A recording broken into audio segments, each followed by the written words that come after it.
The industry said it was dead. It thought it could take it from us. But over the years, couch co-op is back with a vengeance. And if X equals the value of worth of your video game, can we solve for X by dividing the price of your game by the amount of hours you've played it? These questions and possibly more, maybe. But if you don't know already, you're listening to the Sunovageek Podcast. Son of a Geek Podcast. I'm your host, Spencer, and joining me this fine morning evening are two glorious co-hosts. One is the reason his nan gets bullied at bingo, and the other's so bad he'd still probably miss with an aimbot. It's Tol and Zio. Hey. How's it going, guys? Great. My grandma died this week, so fuck you. Oh shit, that's right. I forgot about that. Sorry, Tol. Wow. No, that just means I'm the other one.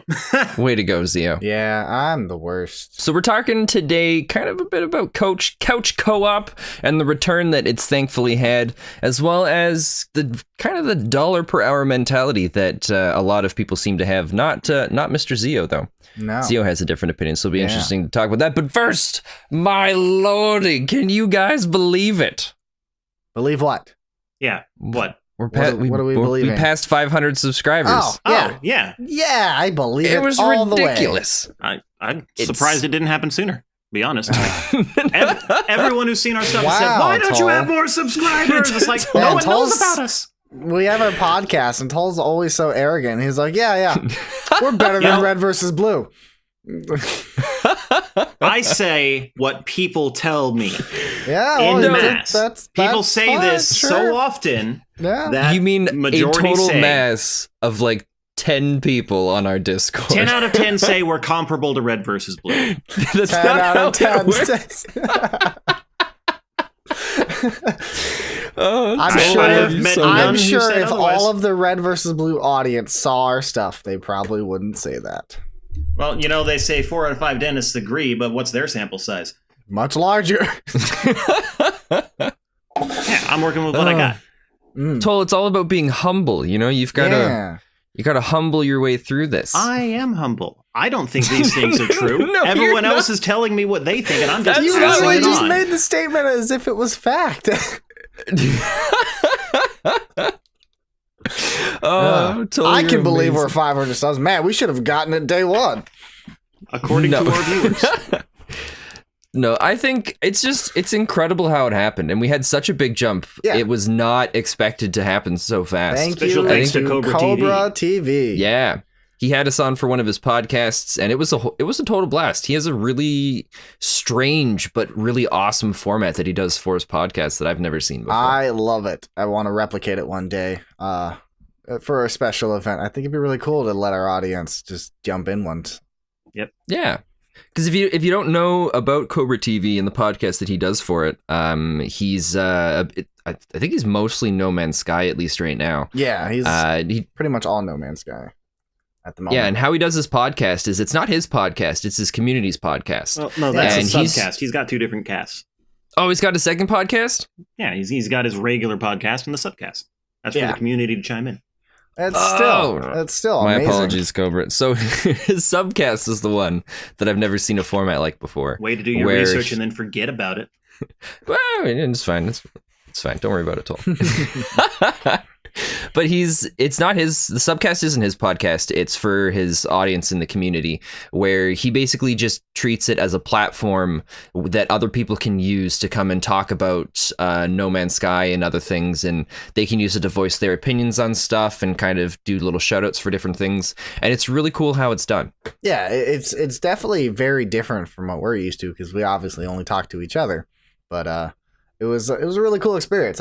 Thank you again, Cobra, for allowing us to be on your subcast. It was amazing, and the experience overall was just phenomenal. If you haven't Yeah, and listened to it yet, go take a look. Yeah, if you Span will go put that the way link in too- the description, maybe. I not. will write that down now. Otherwise, I'll listen back to the podcast and I'll get it then. I'll probably Yeah, forget.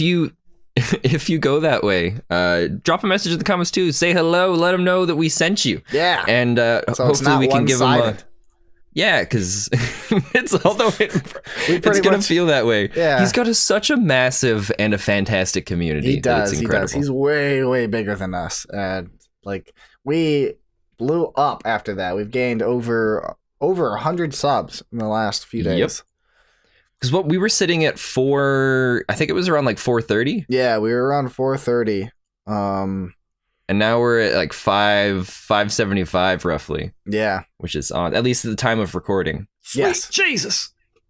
That's true. At the time of recording, yeah, we are at 573. So we had originally no plans to, I think we talked about doing a 500 subscriber special, but we were just like, yeah, we should do one, and that was 2 days ago. That was a long way away. Yeah, that's true. 2 days ago, we were like, yeah, we'll start preparing for one in the coming weeks to a month to 2 months to see if we hit 500 subs, and then we got on this podcast and we just scooted right by it. It was like, oh hey, bye. Yeah. Now we're almost at 600. And I think the two of you already have everything filmed for the 500 special now. We just gotta get the audio and edited. Toll wrote a script real fast. We filmed it, and I'm gonna edit it, and it will be out this Friday. Hey, what are you editing it on? I'm editing on software. Adobe Premiere. Yes. Oh, it feels so good to hear that. I was never against Adobe Premiere. It's just a thing we didn't have yet until now. I love Adobe Premiere so much. And I'm happy to use it. I do want to say we only have Premiere because of our Patreon supporters. So thank you so much to those guys who believe in us and support us. And if any of you believe in us and you want to support us, you can click on Patreon and support us there. Or you can buy our merch. What's that? A blatant plug? I always feel so sleazy whenever we talk about this stuff. This is what we have to do. We have to do this to survive, Sped. If we want to make this our career one day, we have to tell people about our stuff. It's fine. I'll just live in my mom's basement for the next 10 years, and then that way I never have to worry about it, and I can keep doing this. Oh no, I have a 3-year plan for game. I know, and I don't want to move to the States. I don't want to move to Michigan. Can't we just build a transit tube that I can just walk into and just it just sucks me through it and sends me over there, and then at the end of the day I can just go all the way back over to here? That would be amazing. That would be amazing. Hey, where's Spin? Oh, the tube got clogged again. Yeah, there's a 9-man pile up halfway to Hong Kong. Yeah, that would explain a lot then. Although if that ever happens, you could just squirt some lube up in there and it'll eventually make its way down and help us. All right, this is getting a little bit risque now. I don't think so. Lube is not a risque word, Toll. It is when you're talking about people and tubes.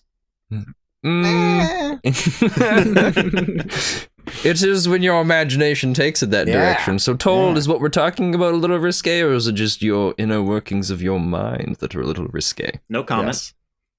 Here. I'm going to slide this over here so that it actually feels like I'm talking at you guys. Oh, see, Span slid his camera because we look at each other for this podcast. I don't want to do it. There's this opportunity that I want to create for everybody. If you would like to watch us talk to each other at a podcast, comment down below.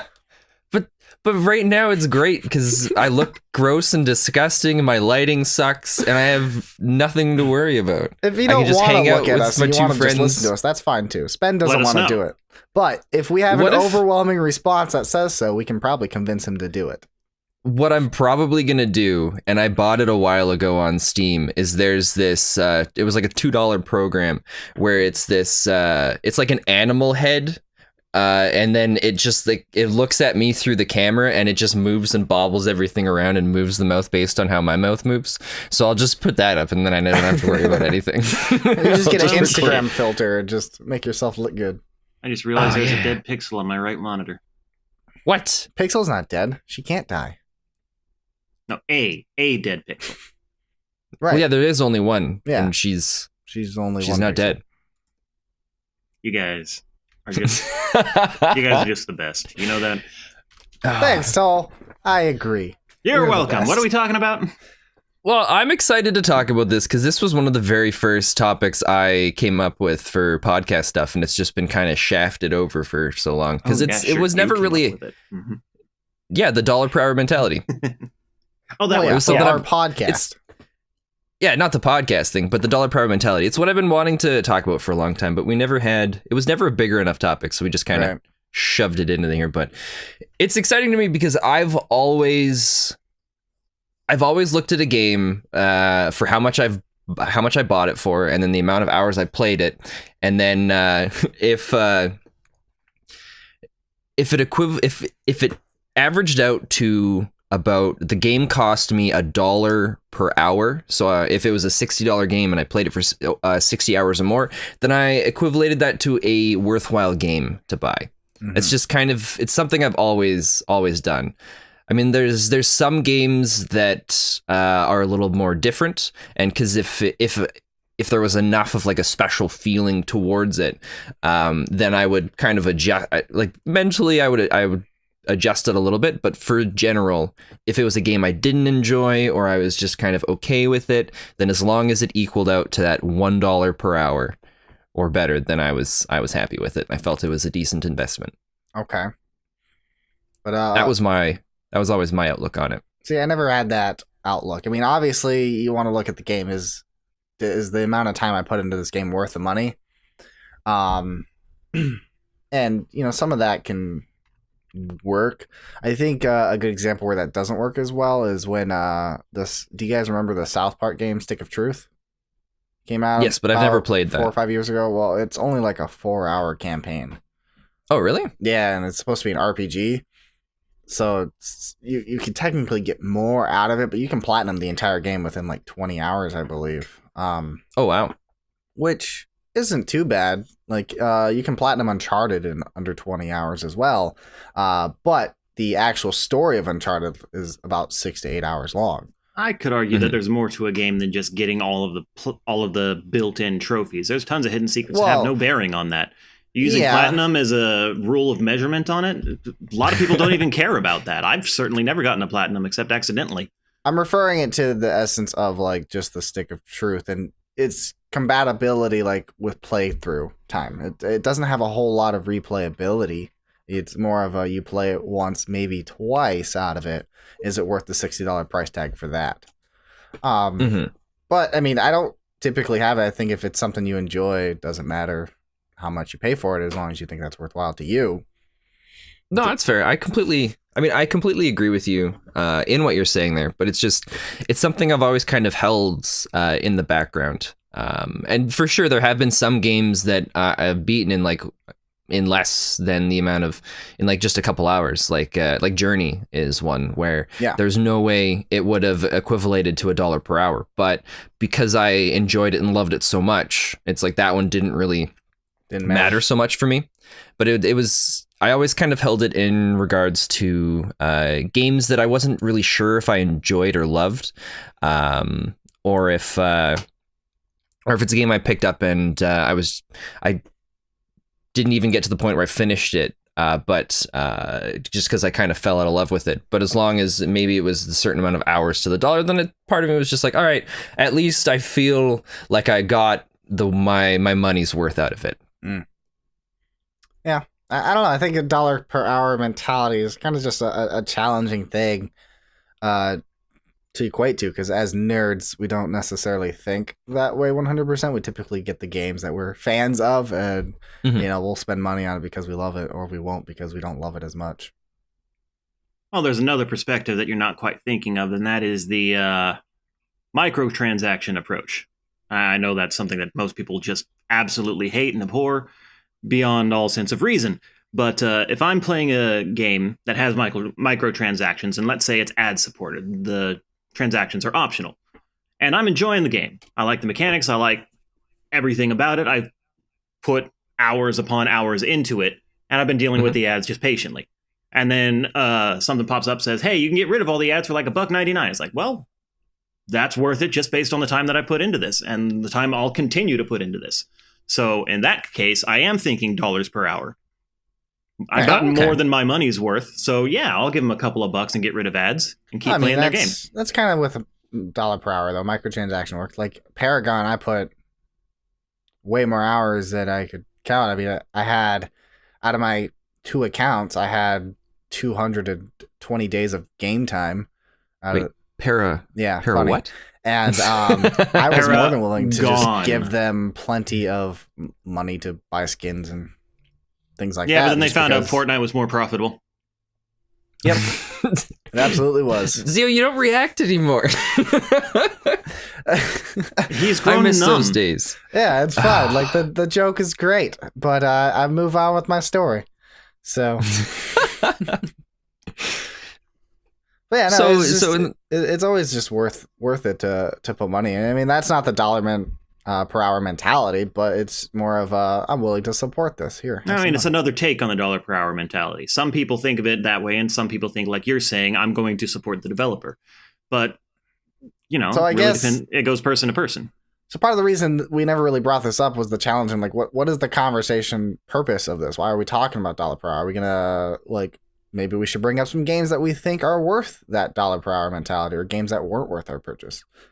I mean, really, it was just to talk about the dollar per hour mentality, because I was surprised when Zio, you said you'd never heard of it, because for as long as I can remember, I mean, we never called it the dollar per hour mentality. It's just kind of a name I gave it so that it was something we could call it for the podcast. But it's something I'd always, for as long as I can remember, talked about with friends. Just like, how much did the game cost? How long did you play it for? It's like, all right, that's cool. Like, if you got like 60 hours out of it and it was like a $20 game, then for sure I'm going to try this out. Yeah, no, I mean, that's fair. I mean, I've always thought of it that way too. Like, hey, I paid $60 for this game and it was only like a 15-hour game. Everyone always compares it that way.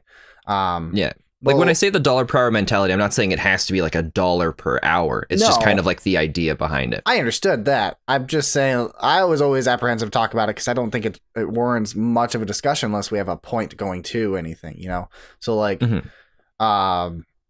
we all talked about dollar per hour. I think I have a point that I can make to support or to go along with what you're saying. A game that is often regarded, not a game, a franchise that's often regarded as bad, Sonic the Hedgehog. Most of their games, when they release, people say they're not worth the money, stay away from them, they're terrible. And by all rights, on a design standpoint, they are terrible. But if you're a diehard fan, you go into the game, you play through it once, it's a very short story. But you keep playing through, you keep digging deeper, you keep finding ways that you can streamline things, get better scores, and get more of the unlockables, and all of a sudden, you're getting more for your money, more bang for your buck, beyond that surface experience. Oh, okay. Yeah, I think that's pretty much along the lines of what we're talking about. That fits in really well. Because I don't know, I guess. Like, what are we talking about when it comes to dollar per hour? We mentioned what it is. How many hours of enjoyment you can draw out of the game. It's tough because it's just talking about it. That's all it is, Zio.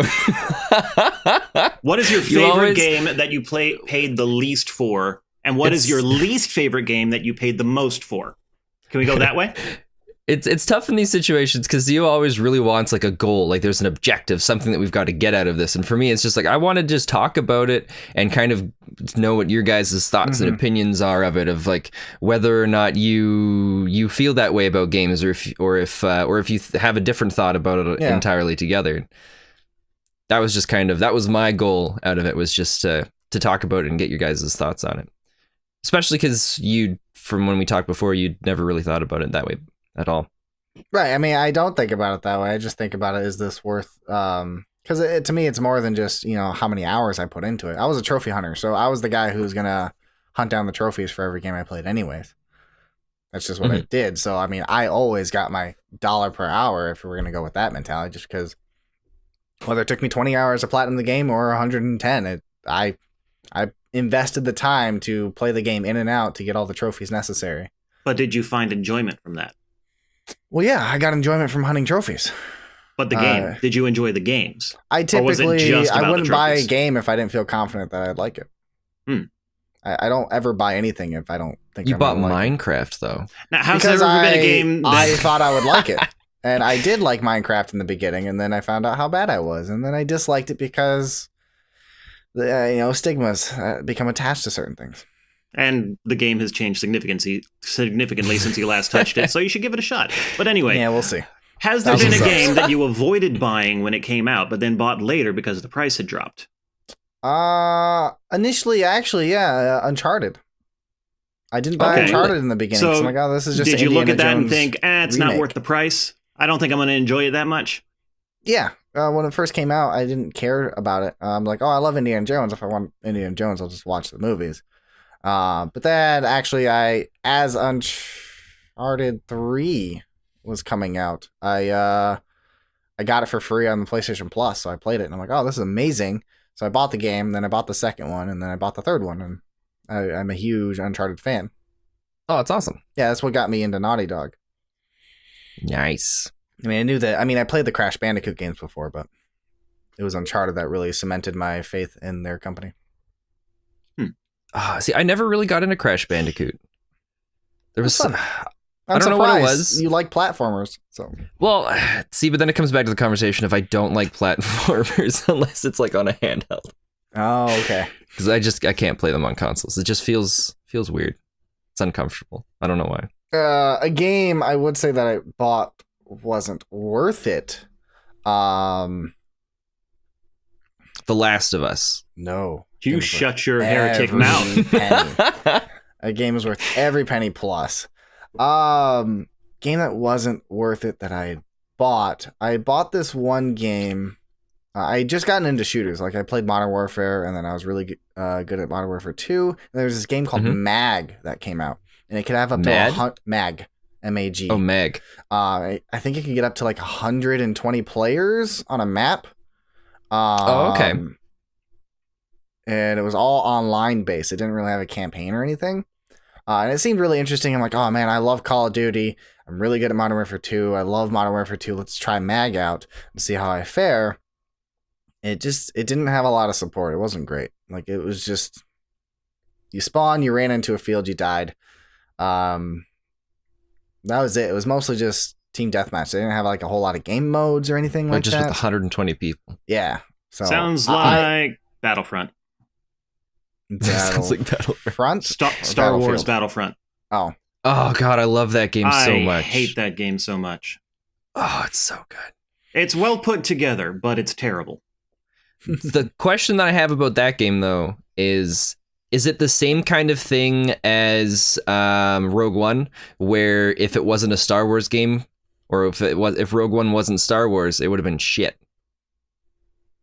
Battlefield was shit. Battlefield or Battlefront? Battlefront. The game I'm talking about. I misspoke. See, but Battlefront I really enjoyed. I don't think Battlefront was bad. I played Battlefront 2. It has decent mechanics. It was well put together, but the fact that you can only play arena death matches or really terrible solo missions, I hate it. Okay, I played Battlefront 2 then. I didn't play the first one. They didn't have arena deathmatch. They had like mission-based modes. Like Conquer the Flag. I know in the second one they did. Yeah, it was like, they had like Capture the Flag. And these guys are on that team, and you have your objectives, and they have their objectives, and it's just who can finish their objectives. Well, that's typically how games work. Most games work. That's how most games... I don't like the massive online multiplayer scene in general, okay? It was hyped up to me as a Star Wars game. I was like, this could be fun. I might find enjoyment in the story mode. There's no story mode. Yeah, you're talking about the new Battlefront.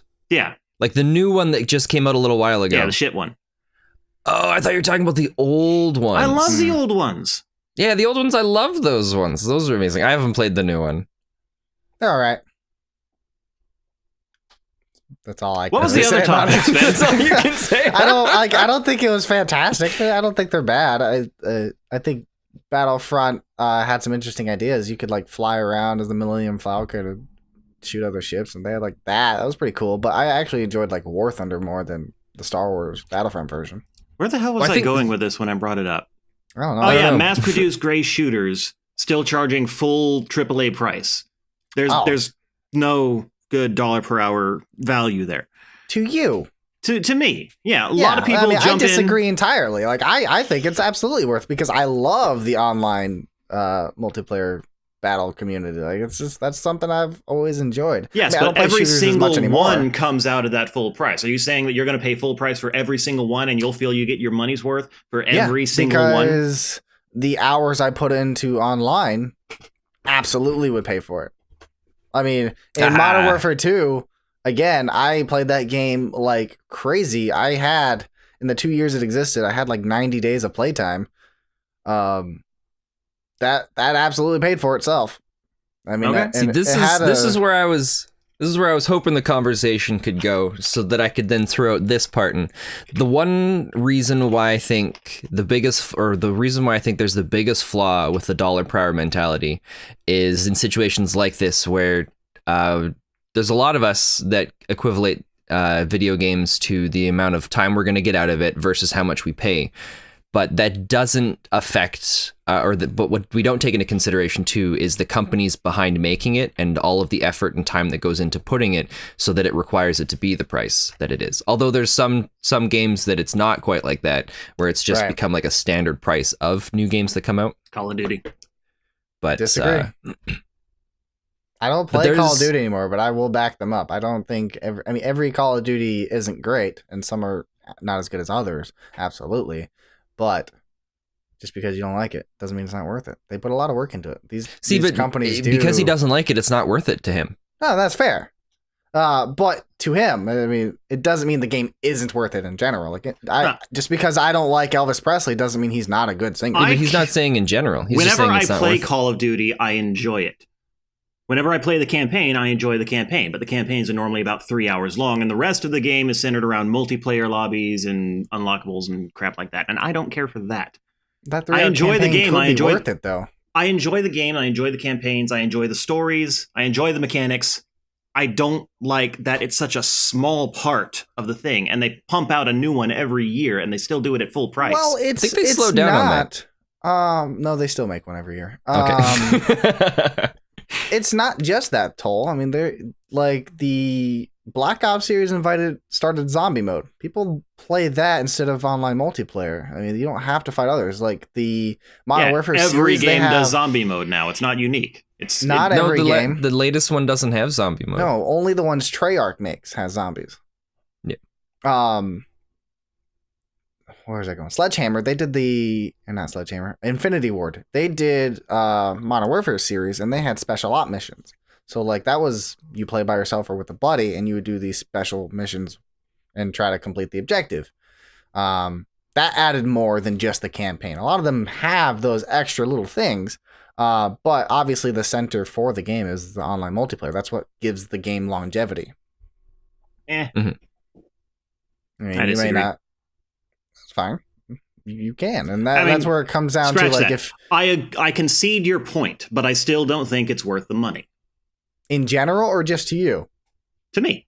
Okay, that's fair. You can have that opinion all you want. I haven't said that it's not worth the money to everyone or at all. Well, I know, but then you say it's just not worth the money, and then I have to say to you, just because I want to make sure. I say the new game price tag every single time it comes out, the AAA $60, $70 cost, that doesn't make sense to me when it boils down to short storyline, some additional co-op features, and multiplayer. That's just been the same shit that you've had to do forever, but now you get to start over again. What if we live in this world where online multiplayer didn't exist? So would the game be worth it to you then? Because if you go back to the older Call of Duties, inflation, those you're are paying my the same favorite Call of Duty amount. games. But the older ones are my favorites because they have a longer campaign that it feels like more work went into. They don't have longer campaigns. You think they do, but they really don't. Like I think you're wearing nostalgia goggles because those I might be wearing rose-tinted short. glances on that. You're right. Like, if anything, I think every game gives you more because one, they give you like newer Call of Duties, you get more customizability with your characters. So that's just something you can do for fun. You can create emblems to kind of have like a little art kick to it. I think they're incorporating a lot more to these games to give you more features with them. But then on the same point, you have games like Final Fantasy. Let's say Final Fantasy 15. It is built so that it takes you at least 80 hours to run through and get everything, find all those unlockables. That's a little different, though. For the same price tag. But it's also something they've been developing over time, and they have a lot more ways inside the game where you can spend money so that they can keep making money to continue working on it. Yeah, it's different. So, like, you're comparing a game that didn't have online features to a game that is designed to have online features. You know, it's that once you're done with Final Fantasy 15, you get all the unlockables and stuff 80 hours in. The person who plays Call of Duty online gets a slightly different experience every time they play because they play against different people. They will log more hours than you will on that game. So for that person, they get their money's worth. And for over here, I'm getting my money's worth. Right. So I'm just pulling and this I'm only back paying for the game once. So pulling this back a little bit, though, to the part where you were talking about like the price of the games, like with the new costs when games come out. I don't know if it's fair for us to say that they're too expensive, or that the cost is too much, because as things continue, like games are becoming more and more difficult to make. They're requiring more people to be working on them to get them to the quality that we now expect for video games. So the development costs are going up. And for the longest time, the development costs were going up, but the prices of the games were staying the same. And so there was less and less and less of a profit margin that was kind of being made and accepted to, especially with inflation and stuff like that. Well, it's made the development a lot more difficult. So there's a lot of games that the price that they come out as, it's legitimate and it makes sense. There's other games that they just come out at that price just because that's the price of what those games come out at. You raise a good point, but I wasn't debating the cost of new games. I'm of the mindset that they are what they are. New games come out, they're going to be $60-$70 upwards from that. I'm saying the content isn't worth the cost most of the time. Right, because in his eyes, he thinks every Call of Duty is the same. No, I'm saying every Call of Duty doesn't have enough content to make it worth the price in terms of dollars per hour of gameplay for me. Right. Well, it's kind of tough though in those situations, because if you're not super big into the Call of Duty games or the Modern Warfare games, they are the same. If you boil them down to the base mechanics of the game, they are the same thing. It's just if you're really into those genres or you play them a lot, then you start to notice those other little things, or you pick up on those little differences that really make the difference between like Call of Duty or Modern Warfare or stuff like that. Now, don't get me wrong. When the price goes down a little bit, Call of Duty, by the way. Oh, I don't know. Don't get me wrong. When the price of those go down a little bit to like $20-$30 and they're in the resale bin at GameStop, I'll pick them up. I'll play them. I'll enjoy the campaign, because at that point they're worth the cost to me. Yeah, and that's where the dollar per hour mentality comes in. Yeah. See, full circle.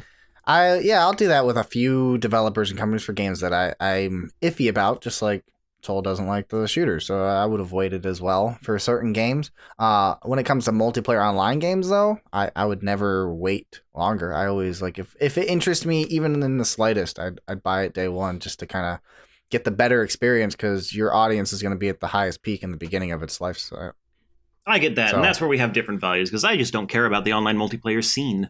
Yeah, that's fair. I don't have a big enough friend circle to do that, and I've always been awkward going out into the things, because I'm so bad at them by the time I get into them, and people are just like, scrub, get out of here. So I'm like, fine, screw this game. I think it depends on what kind of scene you go into as well. What? I think it would depend on what kind of online community you would go into as well. Fair point. No, when I finally caught up on the Mass Effect series, and one of the things in the main storyline was locked around points that you only got in multiplayer, and I tried playing multiplayer to get those points, and I thought I did well, and everyone was like, get the hell out of here and don't ever join our group again. Like, fine, screw you guys. I don't remember there being campaign stuff locked around that. It used to be. They patched it since then, and now it's not locked anymore. Oh, that's right. When it first came out, there was, yep. And I found out after that first match that patch had been done, and I was like, well, I didn't have to do that anyway, so fuck that experience. I'm never going back. One of the things that I kind of find interesting about the idea of the dollar per hour mentality is when I try to think of any other industry or type of stuff that I consume outside of video games, I don't think of it that way. Like, I'd never look at movies like, okay, this movie's going to be 3 hours long, so it's the price. Like, I never look at the cost of tickets or something like that, or is it good or the price or is it bad? of a movie. Yeah, the gaming industry is the only one that I kind of look at it, and I wonder if it's just because of how much I consume it. And maybe, possibly, I don't know, because I consume a lot of video games too, and I've never had that type of mentality. I never think like, is this going to be worth the time for me? Is the money I spend on this game worth it? Because I mean, I do the same with movies. I watch nearly every movie that ever comes out, and I do it because of my love for cinema and everything else, and I want to support the entire industry as a whole. So I'm willing to go to a theater, get that experience, and pay for it. And I don't consider it worth my time or not. I'll say, oh, that was a bad movie, or that was a good movie, sure, but I'll never say it wasn't worth my time, because the experience is what I go for. And then I think the same thing with video games. I think of what kind of experiences can I have with this? That's what makes it worth it. Not how much time I put into it. For what Spin's saying, I think the only other media form that I can think of that boils down to, will I enjoy this for the cost, is books. Oh, really? Yeah, like a new book comes out from an author that you love, but it's only available in hardback, which is more expensive for some reason. And so you have to wait for it to come out on paperback or pay more to get it on hardback. And most of the time, I'll be there and it's like, well, I know I'll enjoy this, but I don't want to spend that much on it, so I'll wait for the paperback.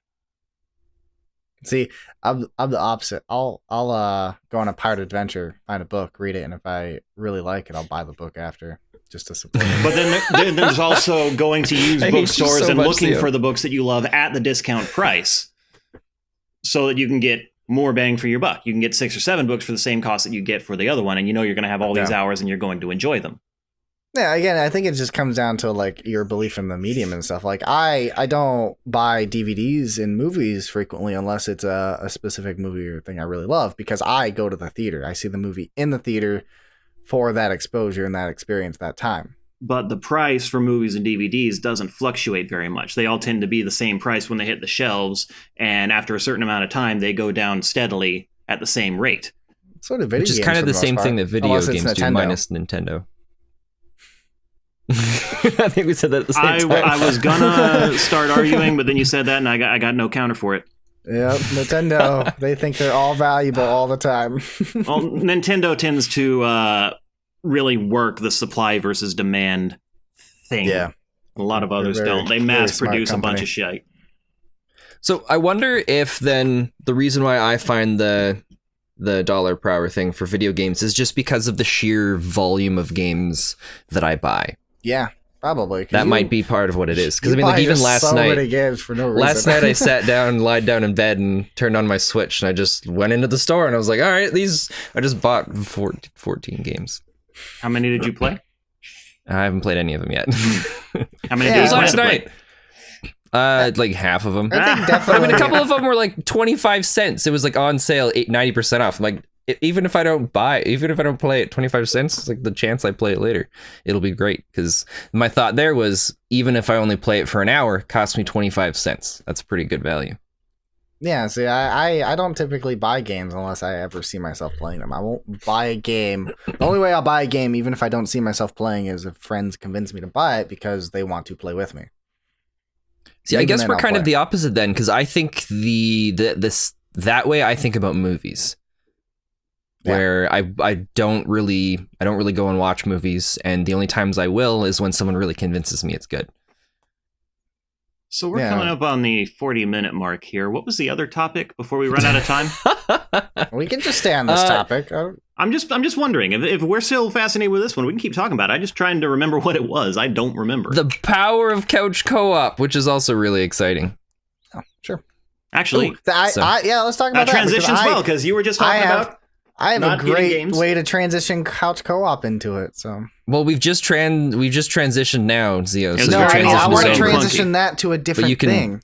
But you can throw the transition at us now, anyways. So couch co-op, the value of couch co-op isn't necessarily what I was going for. I was talking about adding multiplayer to games that don't typically have multiplayer. It's kind of is the topic that makes me think about, and whether it's in couch co-op or not. But I think couch co-op's That's a good way to amazing. go I for think it's the best way to kind of play video games with friends. But I also love playing online with friends. Mhm. I think both experiences are fantastic in their own unique way. But there was a period of time that couch co-op was dying out. And Yeah. it was one of the dark times of video games as far as I'm It's concerned. actually one of the reasons I dislike most shooters is because I can't play them with friends. It's all 'Cause I think- exclusively online. What about the guy sitting next to me, huh? I want to say it was around the time shortly after Borderlands 1 came out, and it was kind of around Halo 3, I believe, that couch Yeah. co-op was kind of on the out. Where games that were being made were kind of being pushed away from it, which makes sense from a monetary perspective, where it's like, you can't play couch co-op, but if you own the console and you buy my game as well, then you guys can have some fun playing it. Yeah, but I mean, that's kind of the way I don't think that was necessarily all the developers pushed that way. I think we kind of pushed it that way ourselves too. The way we just want to play at home on our computer. You don't couch co-op on computers, and I think that's kind of the direction a lot of the consoles have gone, to be closer to PC gaming, because that's always the You think so? elevated. I think so. Yeah, I think. See, it's but that the way was we one of push the it most- ourselves. That was always one of the most requested features was couch co-op, like being able, or split screen, as it was called back then. Well, I mean, split screen, it's most requested features now because it's obviously gone. Nostalgia is a huge factor, but I mean, at the same time, how often do you do it still? Like Nintendo, I'd say is still the best push for it, and I think Nintendo does it very well. But for most video games, like try to think of that video game in a couch co-op situation or a split screen situation. You want me to try and think of a game? So, like, let's say, obviously not every game has it, but like there's some games that aren't designed for it and they shouldn't have it. But there's a lot of games that if you have multiplayer already in it, where, like, for example, games like Borderlands or Halo, games like that where they have co-op, and you can, the game is designed to be able to be played through the campaign with other people. But if they took co-op out, and you could only do it if you and another friend had your own console and your own game, it's those kinds of games that they were starting to pull the co-op out of for a period of time. I guess tell me a game that doesn't have multiplayer split screen couch co-op on it that you think should. Off the top of my head, I can't think of one because due to the power of couch co-op, it's all come back. Halo 5. Halo 5 didn't have didn't have split screen. Or was it 4? One of the Halos. There or was maybe an it was 4. It was one of those. The big thing about Halo was you could sit around with your buddies and you could play the game and you could split screen it, or you could system link and you could have 8 people playing at once on 2 systems. And then all of a sudden they're saying, hey, we're going to get rid of the feature that made our game big. It's stupid. Yes. I mean, off the top of my head, it's hard to think of them now just because there's so many. But I do remember a period of time where, like when I was younger, that couch co-op or split screen in general, it was something that was becoming like it was Halo 5. A way of the past, where when a game was coming out, one of the big questions to the developers was like, are we going to have split screen in this? Yeah. Which is not something that we find very much anymore. Again, I think that's just the nature of the beast with coming into online world. You don't need it necessarily anymore with most games. See, but I disagree because if I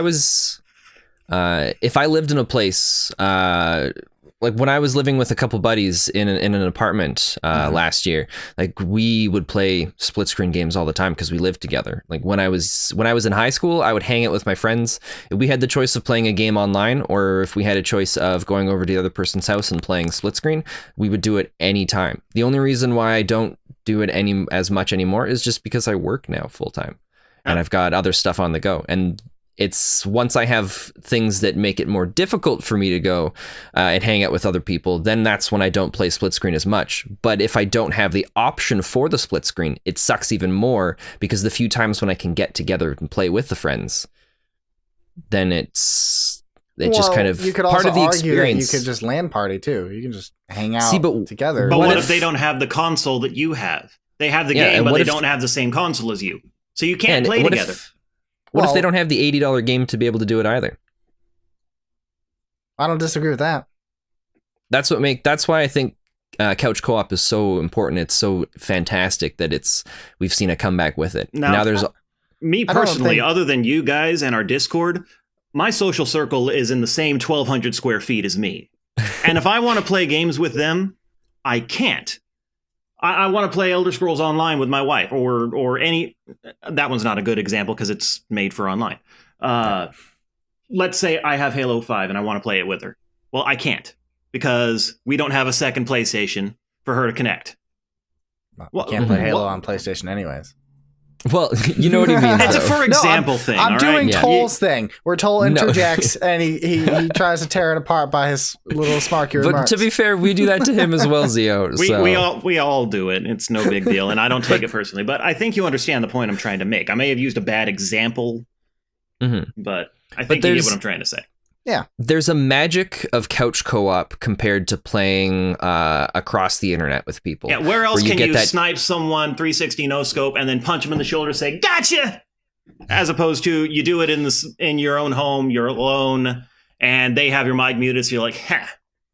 To be fair, but it's that camaraderie that you get playing with each other in the same room. Yeah, no, I get that. But also, I mean, I think that's also a personal thing. You can translate that. Like my group of friends and I, we played online all the time together. And while we played some couch co-op games together as well, we didn't change how we interacted with each other just because we're online. We're the same group of people either way. We celebrate the same way. No, that's true. But there's, I don't know. I guess for me personally, I find there's that special magic. My problem is I cannot play cooperatively with people in my social group because couch co-op has gone away. I literally cannot cooperate with my social group. It hasn't gone away. It went away before, and now it's back. I don't think it went away before. I just think it was less prevalent. It was on the way. Focused.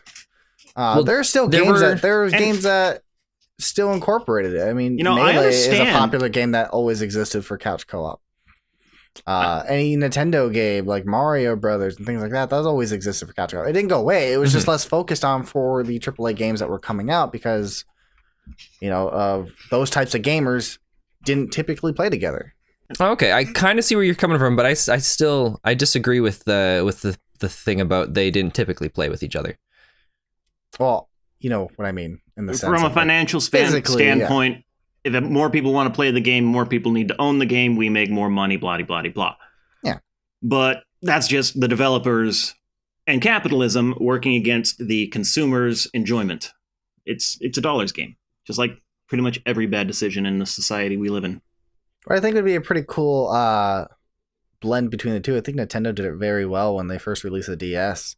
They released the Mario Kart. Essentially, anybody who had a DS could play your game with you, but they only had like a limited selection of characters. You said Mario Party? Mario Kart. Mario Kart. Okay. Mario Kart. I was gonna say, I didn't know they did that for Mario Party. But yeah, so like you could still play Mario Kart as long as you were linked together. And the best thing there about were a lot of games that they had that with the DS download play. Is by letting you share with other people around you and they could play the game and experience it, then hey, they just played a demo, they like it, they go and buy it, Nintendo makes money.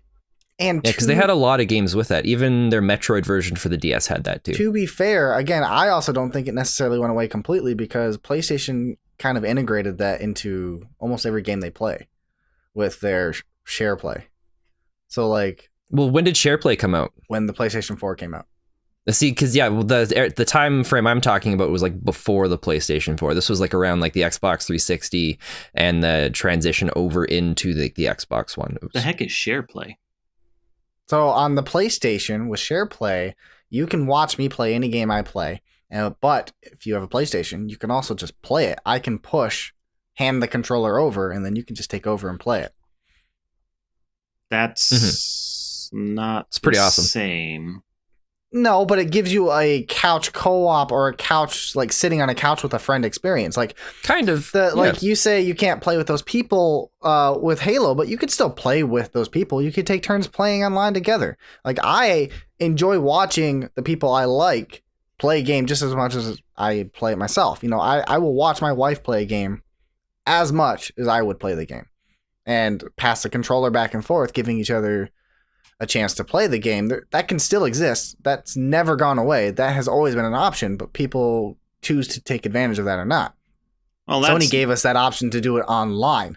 But that's less of a co-op option and more of a delegation thing. Is it though? I mean, couch co-op, you're not passing playing the game together. Right, but I'm saying is like it could still be interpreted in the same dynamic. Like you're telling me you can't have just as much fun passing a controller back and forth. That's how Mario started. That's how multiplayer was invented, basically. Like, I like that. I mean, it kind of is. I mean, that's how you have one or two players. You pass the controller, now they have a turn. I mean, that's to me, that's still couch co-op. Yeah. When you said it, I was picturing you playing Bloodborne and coming up to a part that you didn't want to fight. It was like, here, you take this part. Well, that's still considered couch co-op. That's the same thing. Here, you take a shot. I mean, I would say. Zio, I 100% agree with you that's some valid stuff. See, but I didn't know the PS4 really had that kind of stuff. And the time that I remember, I sorry, I just keep repeating the same thing over again, but the time that I remember with where couch co-op was on the way out it was before the PS4. So I think with even then, I don't think it was. I mean, you had Castle Crashers. Like, you can play that as a couch Well, co-op. you can play that still online. had some, but I mean, you said it better when you said it was like the AAA studio, like the AAA games, like the bigger studios. But even Like then, there were still lots of. during the 360 lifespan, you could couch co-op on all the Halo games. Halo 5 is only for the Xbox One. Mm-hmm. But there was a period of time where developers were releasing games, and there was even talk about it during like E3, where when a new game came out, one of the biggest questions and concerns was, are we getting split screen? Because we just didn't know, because there were lots of games that just weren't getting it. Call of Duty. Call of Duty has it. Not all of them. And not I believe all of of them do. Not I believe all of them do. completely Maybe not in every campaign. aspect. Not online. Not online. They don't have it. Campaign. I have been and looking for a co-op zombies. campaign Call of Duty for the last several years, but not several years, for a couple of years, a little while ago. And the best they could give us was you can play a few isolated missions that are not connected in any way cooperatively with someone. I want to say Toll might be right for the most part there. I think the actual like main campaign wasn't split screen. It's like, oh, hey, guess what? You're in the Arctic for this one. You need to go in the base and kill people. Okay, And sure. some of the Oh, hey, campaigns, here, yeah. you're in the jungle. You need to sneak up on people and kill them. They do have couch co-op options. Yeah, or they're their just side terrible. games like Zombie. To you. I mean, To and me, it kind to of me. sucks too. This is all and I opinion here. But it sucks, and I kind of understand why. There was a period of time where things were like we weren't getting games with split screen, or I can think of are two some good games reasons. now. And the big thing is the development and the making of the game. Like the best example I can think of is when Minecraft was being made. And they had their creative they had their multiplayer and their single player, and I'll see if I can find the video, but there was a video where they were showing the development cycle of the game, and they had it in, there was like this program they were able to put it into where it visualized it, where as they added more stuff, like things kind of branched off and created more different cubes and different things. And it was because their single player and their multiplayer were two entirely separate things, just because of the different coding and work that has to go into the multiplayer aspects of it. Like if you make a game single player and then you go to add multiplayer into it, you've almost got to rewrite the game and the code to be able to get it to work. Yeah, that's what I was going to say. There's two main reasons why they were shying away from it for a while that I can think of. One, monitors, TVs used to be a lot smaller. So you split the screen up and all of a sudden there's way less room for people to play, and it kind of becomes unfair to some people. Really, it's no less fair. You both have the equal handicap, but people thought it wasn't very fair, or it wasn't as fun because they couldn't see as much. And two is processing power, and that's always a limiting factor. It takes so much more to split the screen up than it does to leave it as just one person playing. Yeah. Take a look at what's the game that did that? Lego Lord of the Rings. Every Lego game you can play multiplayer. You know, one person on one side, one person on the other, and if you separate, the screen separates into two. It goes into split screen mode. And I it didn't know it also just transitions into also that. starts lagging really Newer badly. ones do. Newer ones do, yeah. That's why I said specifically Lego Lord of the Rings. On lower Oh, that's end awesome. on lower end hardware such as the Wii U, where I had the game, it starts lagging terribly. Not the Wii U, it was the Wii. What, are you saying the Wii U's lower end hardware? Because it is, but I take offense to that. You are welcome to take offense. Now sit down and shut up and let me finish talking. But yeah, so it ran perfectly smooth whenever everyone was in the same area, but when the split screen kicked in, it started lagging terribly and became really difficult to control. And that's because of the less robust processor than what you get on the other consoles that it was originally made for before it got ported over.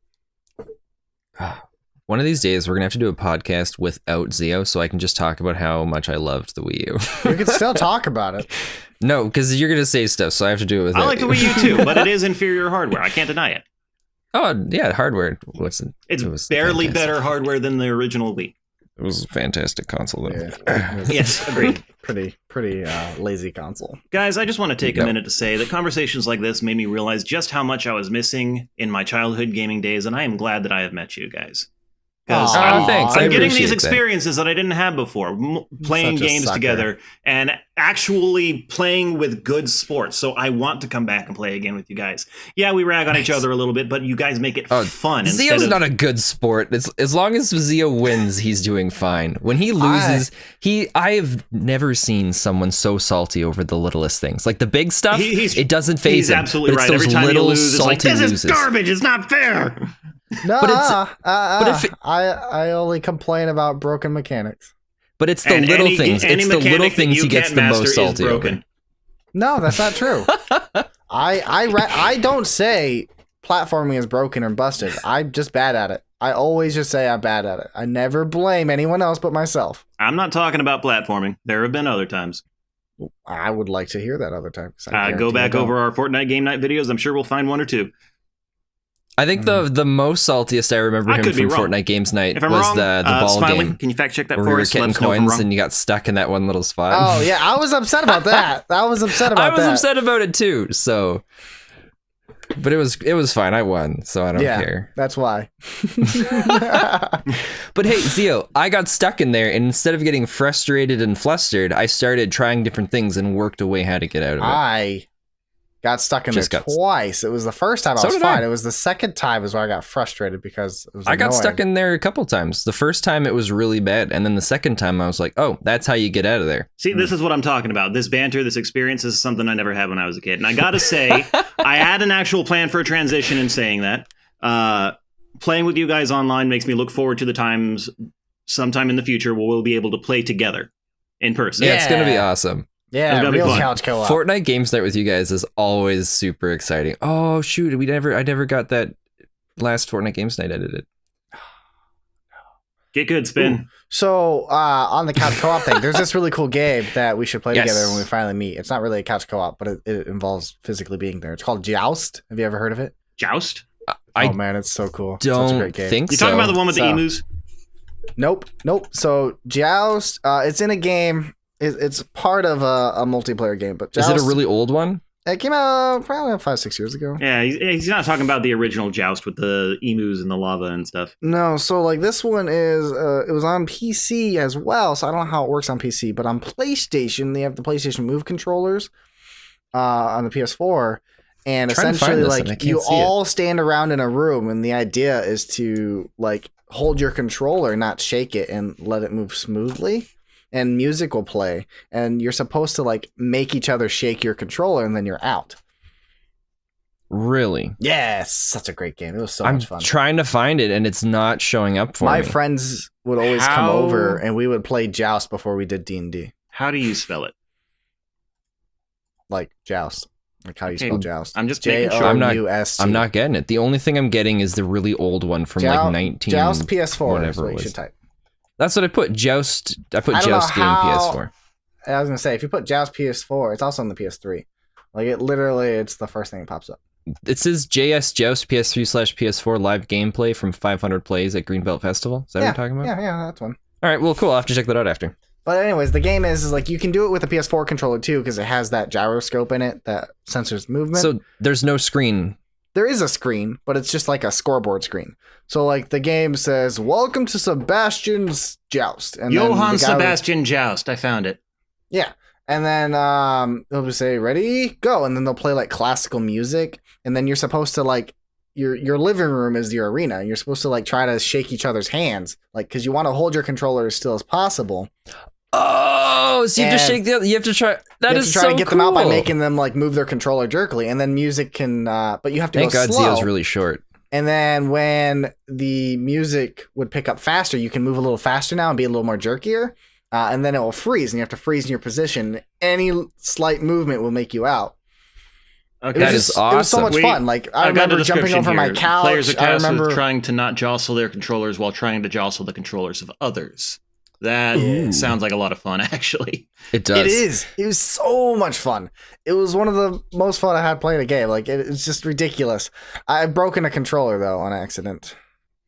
There's another one we're gonna have to play as well. Then it's kind of along the same lines. I think it's called 1-2 Switch, and it's got tons and tons of these weird little mini games that are game kind of is similar hella to that. fun. It is.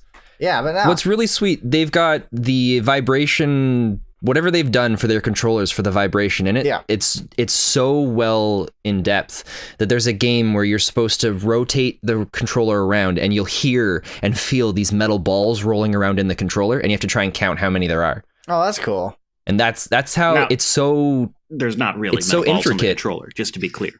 But yeah, it's so intricate that you can tilt it and you can feel it vibrating. It feels like the balls are actually in there. There's That's another super one where cool. you are pretending you have a champagne bottle and you're supposed to shake it up and then pass it back and Oh forth yeah, to and each then you other. pass it around. And it actually there's feels so like many- it's fizzing up and getting ready to explode as you pass it around. We are meeting in person. We're playing Joust. We're playing some of these. There's a lot of games that we're going to be playing now. Gentlemen, this sounds like a live stream. So if you go to Johan's- GoFundMe .com, you can fund our trip to visit each other. Yeah, go fund us. We're not actually going to set up a GoFundMe. Yeah. Unless Zio does it on his own time. I'm not doing it. No, I I already don't do think so. enough on my own time. But if you I'd say say the secret total. word, I'm probably going to send you $5, even though I'm not. Hey, yeah, the secret word just yeah. popped up on the screen for you, but it didn't because we don't have video for this. The secret word, Zio, what's the secret word? Joust. Joust. Excellent. Toll, I can't believe you did that. I'm so proud of you. What? Yeah. You guys were going to say it eventually, so I thought I'd bring it up and make sure that people Honestly, understand that I will always not forget pay them about it until $5. the very end. But you guys say I do. So You know what would be a very fun discussion for not next week because we're going to talk about E3, but the week after, or not that week either because we're going to talk about E3, but the week after that. Multiplayer, I think, would be fun to talk about. And our opinions on that because Toll hates Oh. multiplayer. And I I'm don't a hate big multiplayer. proprietor. He's Yeah, but- he hates online multiplayer. I'm not a And fan of I'm- online multiplayer because I've I never am a had a big good experience with it. proprietor of it, and I But think Fortnite Game more Site is online games- multiplayer. But I think more games can benefit from more multiplayer, and I would love to have this discussion. I think that's a fantastic idea. That sounds like a plan. So in 3 weeks from now, that might be our topic. 3 geeks Yeah. from now. But yeah, 3 not geeks. next I week, say because might next we week might we're forget going about to it. talk about our predictions for E3. Smiley, if you can remind us about that topic 3 weeks or 2 weeks from now. Yeah, we need you to comment on every video saying, hey guys, and then do a countdown leading up to talking about that topic. Yeah, every 10 minutes we need a countdown until that one's going to be. And I'll just settle keep posting for it just as a every video. Just be like, hey, 3 weeks. And then like when we do our Fortnite game night, 2 weeks and 4 days. And then Yeah. when we release Next to Since- Nothing, 2 weeks and 1 day. yeah. Since Spin specifically requested him, just message bomb him on our Discord, and we'll make sure it gets done. Yeah, that works too. Personal messages. Personal. No. Yes. Yeah, not on the game Direct Discord. messages every 7 seconds. I'll put you in a bad egg section. I like that. And with Oh, that, I forgot to talk about it again. Son of a geek. So, guys, you're probably Podcast. looking at the video right now on YouTube, and you're like, "Hot diggity dog, that's a nice picture." Well, thank you, Toll, for your awesome screenshot again. What are you doing And this if time? you One of got- the freighter battles? Yep. Sure. I don't know. Something's up there, but I don't know what you gave me. I'm just going to pick a pretty one. But Guys- if you've got some sweet screenshots that you wanna share our way, we would love to showcase them and give you a little shout out as well about it. And there you go. That's pretty much that. From any game, So not Zio- just No Man's Sky. Yeah, from any game. Although, let's Yeah. be fair, Reason. No Man's Sky is beautiful. You guys There's know a what new the Leisure Suit ultimate Larry coming couch out. We co-op don't- is, right? We don't want that. What? Do you know what the There's a new ultimate league. couch co-op is? What? D&D. Oh my god, yeah. That's tabletop. Oh, You can play I on your loved it. couch. You can. We've- Coffee tables actually make great session tables. We've been talking about doing a D&D thing for a long time, and it just hasn't happened yet. We We talked should. about it a fair amount at the beginning when the three of us first got together. Yes. But then, and then Toll, we still got to make your character for my Tuesday sessions. Life gets in the way. Tuesday Yeah. sessions. Yeah, Toll's joining me on Wednesdays. Yeah, You did why? say Wednesdays, and that's not official yet. Why was I never invited, Spen? Because I had one Ooh. spot for a person, and And- you already play D&D and Toll doesn't. Oh, That's how? actually very fair. So that was my reasoning behind it. Ah, I wanted Toll to have the So- experience of Dungeons and I'm Dragons. so that hurt. and I didn't want to play with Zio because Zio smells like farts. Says someone who's Oh. never been around him in person. Oh, that reminds It's- me. So one last cool thing. Now, You smelling like farts reminded you about this. It did. No, Okay. I'm telling you, this is kind of amazing. Hold up, let me let me find it real quick. So fill the void with talking. There's this thing I did find, and then when you watch it, we need to talk about this. So there's this thing, and it's an attachment that goes onto your VR headset that will allow you to experience smell the feel and real feeling. mask. Like, I'm not gonna lie, when I saw this trailer, I thought it was so fake. But this I is don't a know real how I thing. feel about it. This I is have a seen it. real thing. I've seen it. I don't know about that. I think it's the same kind of thing. There were a few theaters that started to do this where they had the vibrating seats and they had the little bit of mist that comes down, and as well as they have kind of like the wind that blows up with different Absolutely a smells. gimmick. And you don't see those anymore, do you? No, I don't disagree. I think it is absolutely a gimmick, but I also think VR is still a gimmick right now. I don't think VR is really at a stage where it's that enjoyable. The only reason I would get one of those is if it has an AC for my face, because I always end up sweating profusely when I play in VR. So if it has that, I'm sold. But I'm saying, like, I think it's cool that they're finally integrating things like this because it's one step closer. It's not the practicality of it now, but it's the idea of what it can become later. Yeah. Oh god, could you imagine playing like horror games with that? And like you're walking through like a death place and you just like vomit onto into the inside of your Resident Evil 7. Part VR. of me really wants to play a horror game with this mask. Oh yeah. Amnesia would be such a good one for that.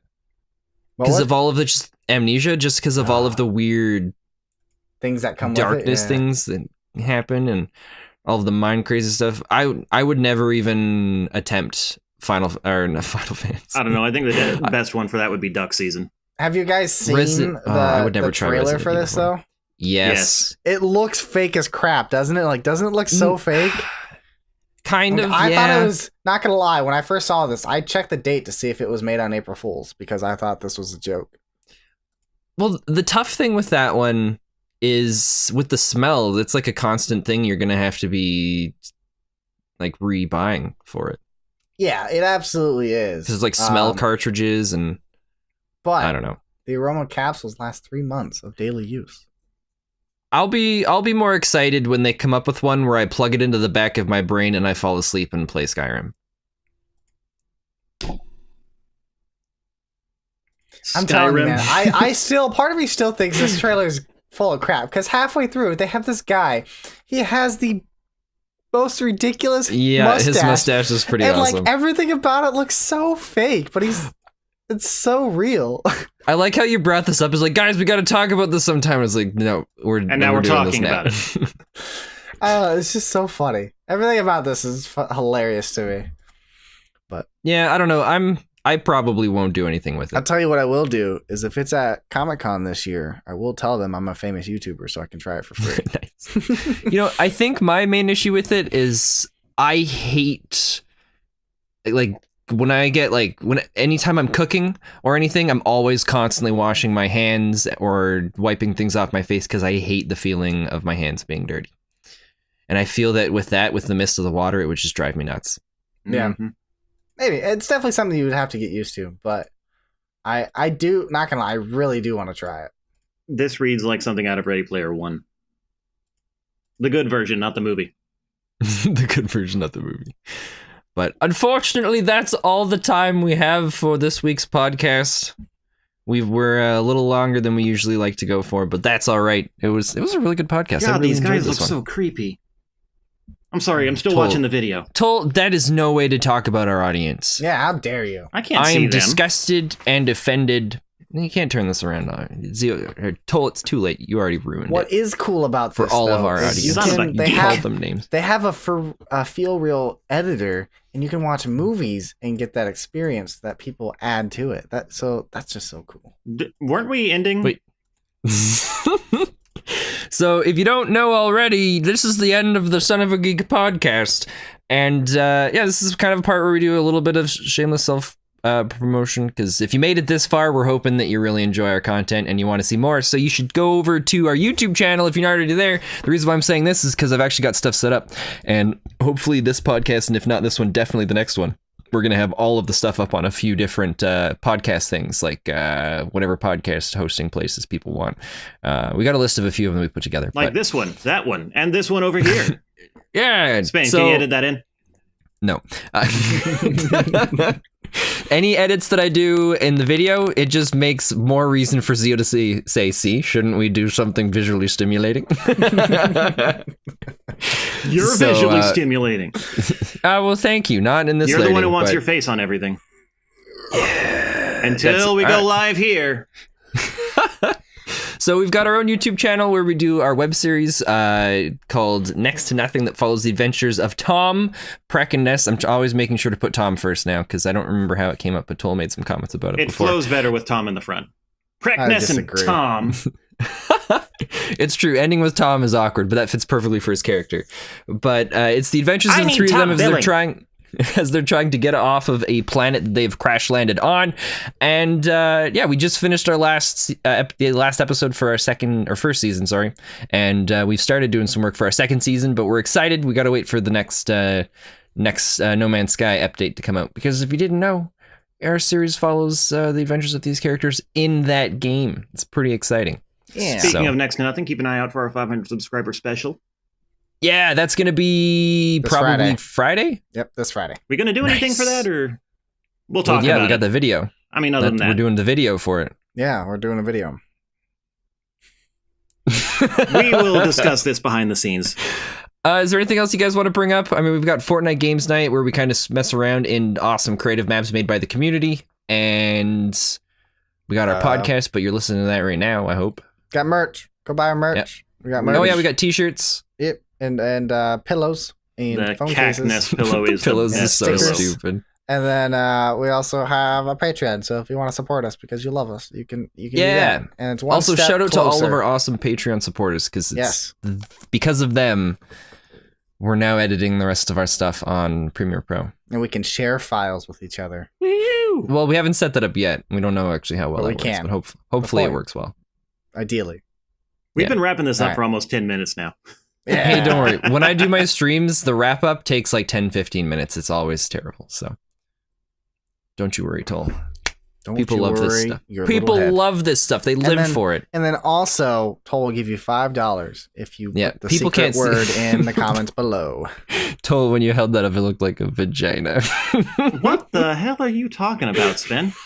that little squishy thing that you were holding. Oh, in we your started hand. with lube and ended on vaginas. Z, I think he's losing his mind here. Bye, everybody. Bye. Bye!